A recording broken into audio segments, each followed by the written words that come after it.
राना साहब मैं एक मिसाल वाज़े करता हूँ।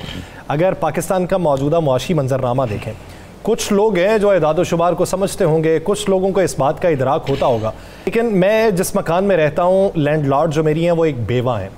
वो पिछले काफ़ी महीनों से वो अपने जो वफ़ात पा चुके हैं शौहर, उनकी पेंशन के ऊपर गुजारा करती हैं, या जो किराया हमसे उन्हें मौसूल होता है वो उसके ऊपर गुजारा करती हैं।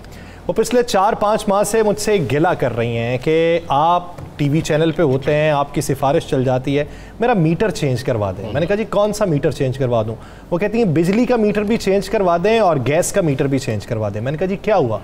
वो कहती है मैं इस घर में 25 साल से रह रही हूँ, इतना बिल कभी नहीं आया, ये मीटर ख़राब हो चुका है जिसकी वजह से मुझे बिल ज़्यादा आता है। मैं एक पंखा चलाती हूँ, एक फ्रिज चलता है और एक एसी कभी दिल करे तो चला लेते हैं, नहीं तो बंद रहता है। मैं और मेरा बेटा रहते हैं घर पे, तो ये बिल हमें हज़ारों में आ रहा है, हम तो इतना चलाते ही नहीं है, तो मेरा मीटर ख़राब हो चुका है। मैं बारहा उन्हें समझाने की कोशिश करता हूँ लेकिन उनकी समझ में नहीं आ रहा। सर उन्हें बताएं कि जनाब इस वक्त 13 अरस्तू जमातों की हुकूमत है। उन्हें बताएं जनाब कि इस वक्त सबसे बड़ा जुर्म जो है ना वो पंखा चलाना है, उससे बड़ा जुर्म एसी चलाना है, और सबसे छोटा जुर्म 30 वाट का या 50 वाट का बल्ब चलाना है ये जुर्म ही, इसलिए कि इसकी सज़ा फौरी हर महीने मिलती है, इसके लिए अदालत नहीं लगती, डायरेक्ट सज़ा का पर्चा आता है। इस तरह पर्चा आता है बिल की सूरत में, आप इस तरह बिल पढ़ते हैं आदब, ये वो सज़ा है जिससे पूरा महीना आपका दिल थक थक थक करता है। क्या बात करते हैं, हम उस दौर में आ गए हैं जहां पर रोटी नायाब है, जहां पर बिजली नायाब है, जहां पर किताब नायाब है, जहां पर मेडिसिन नहीं मिलती। खुदा की कसम, बच्चे का दूध लेने जाएं, यासर साहब आप तो जाते हैं ना, बच्चे का दूध लेने चले जाएं डब्बा तो आधी तनख्वाह लग जाती है। ये हिसाब हो चुका है। राना साहब वो आप वो उस खबर को ज़हन में लाइए कि हासिलपुर में एक मियाँ बीवी ने सिर्फ दूध मांगने पर दोनों बच्चों को पहले जहर दे के मारा, फिर ख़ुद भी इस दुनिया से किनारा कशी कर ली। मालूम ये पड़ा कि रोज़गार उसे मिलता नहीं था, दिहाड़ीदार था, और ये तामीराती जो हमारा शोबा है उसमें गिरावट की वजह से वो उसको रोज़गार भी ना मिला, और उसे वाहिद हल ये दिखाई दिया।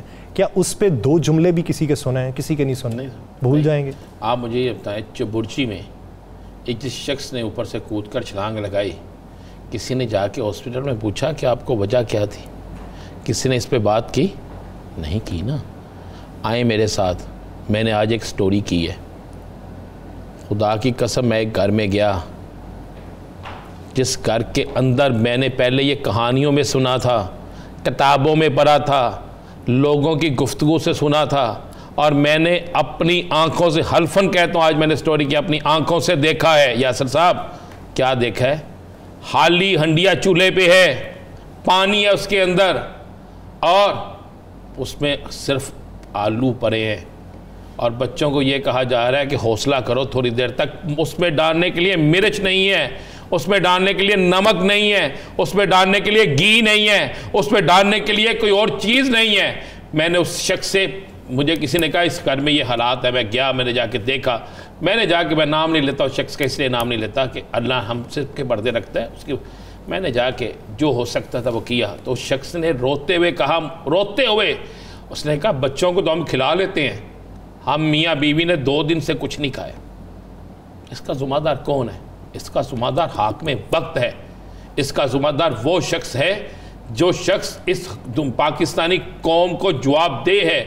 MNA, MPA, अवामी नुमाइंदे, फला फला, मुझे बताएं ना, आप इतने लोगों को फ्री हज पे ले गए, आप इतने लोगों को, आपने न्यूयॉर्क में जाके कितने लोग चल रहा था कि जनाब इतने लोग वहाँ पे चले गए, इतने खर्चा हो गया, आपकी दावतें नहीं मुक्ति ख़त्म होती, आपकी बाकी चीज़ें ख़त्म नहीं होती। एक घराने का मुझे पता चल गया, एक शख्स का टीवी में आ गया, अखबारात में आ गया, बच्चों को मार। मुझे बताएं जो माँ, जो बाप अपने बच्चों को मार के अपनी ज़िंदगी का खात्मा कर लें, वो किस अजियत में होंगे।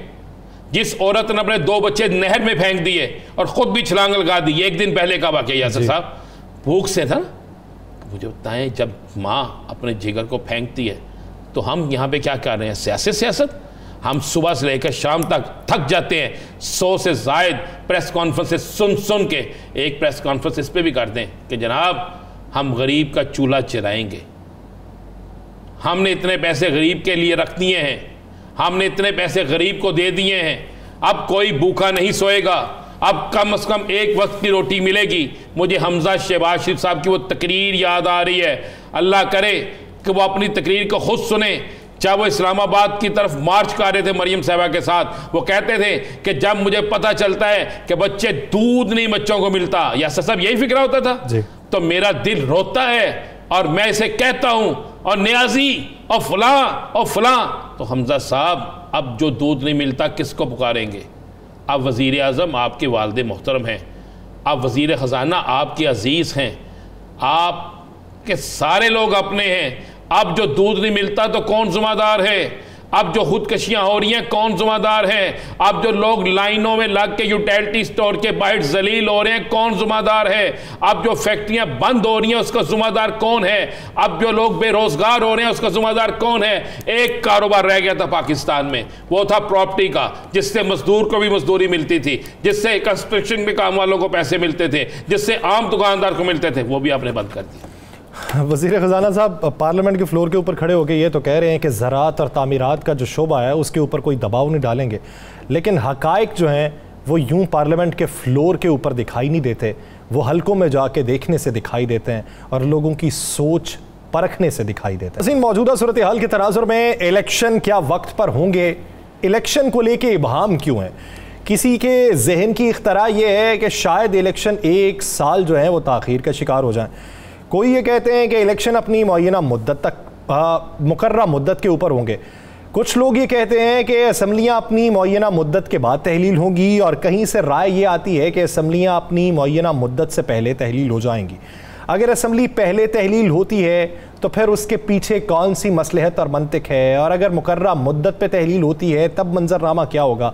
पाकिस्तान के अंदर मुआशी मंजरनामे को लेकर वफाकी इत्तेहादी जमातें क्या सोचती हैं, इसी बारे में बात करेंगे। हमें ज्वाइन किया है जमीयत उलमा इस्लाम के सीनियर रहनुमा सेनेटर कामरान मुर्तज़ा साहब ने। कामरान साहब बहुत मशकूर हैं आपके वक्त के। कामरान साहब, सबसे पहले तो सवाल ये कि निगरान सेटअप पर मुशावरत के लिए 5 रुकनी मुज़ाकराती टीम तश्कील दी है वज़ीर आज़म ने। आप समझते हैं कि वक्त मुकर्रा के ऊपर निगरान वज़ीर आज़म के नाम का इंतखाब हो जाएगा?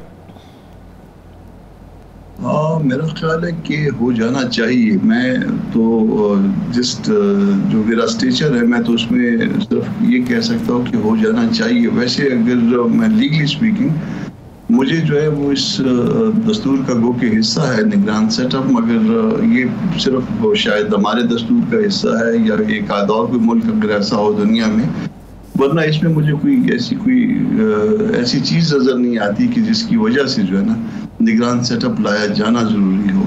आपके अदारे मजबूत होने चाहिए, आपका इलेक्शन कमीशन ठीक होना चाहिए, और इलेक्शन कमीशन अगर ठीक हो तो बेशक गवर्नमेंट जो उस वक्त इलेक्टेड गवर्नमेंट है वो अपनी मुद्दत पूरी करे, और इलेक्शन कमीशन जो है ना उसको अपने जोर पे इलेक्शन करवाए फेयर और देन जो है। मगर उसके लिए अब कॉन्स्टिट्यूशन अमेंडमेंट रिक्वायर्ड है। आपका सवाल यकीनन ये है कि इस पे इत्तफाक हो जाएगा या नहीं होगा, तो इस पे इत्तफाक होना चाहिए।